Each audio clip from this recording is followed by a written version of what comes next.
আসসালামু আলাইকুম গাইস, কেমন আছেন? আশা করি যে যেখানে আছেন ভালোই আছেন। আমি আল্লাহর রহমতে মোটামুটি সুস্থ আছি। অনেকদিন পরে একটা ভিডিও নিয়ে আসলাম। আজকে রান্না করবো কলমি শাক দিয়ে মাছ। প্রতিদিন তো চাপা শাক দিয়ে রান্না করি, আজকে মাছ দিয়ে রান্না করবো। আমি প্রথমে পেঁয়াজ কুচি দিয়ে দিলাম, তারপর হলুদ মরিচ ধনিয়া স্বাদ মতো লবণ দিয়ে একটু মশলাটা একটু ভুনা করে নেব। মূলত কলমি শাক তো সবসময় চাপাতি বেকার, আজকে একটু ভিন্নভাবে রান্না করবো, মাছ দিয়ে রান্না করবো। মশলাটা ভুনা করে দেখতে পাচ্ছেন কলমি শাকগুলো।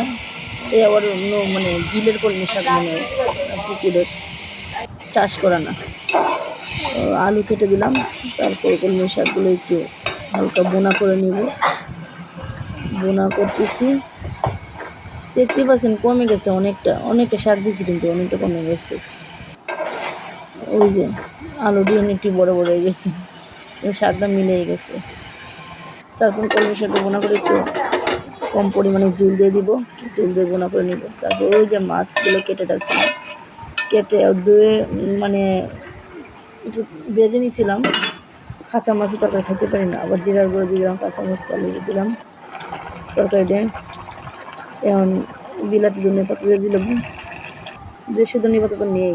ওই যে আমার ফাইনালি তরকারিটি হয়ে গেছে অলরেডি, তরকারিটা ফাইনাল লুক। আলহামদুলিল্লাহ ভালো।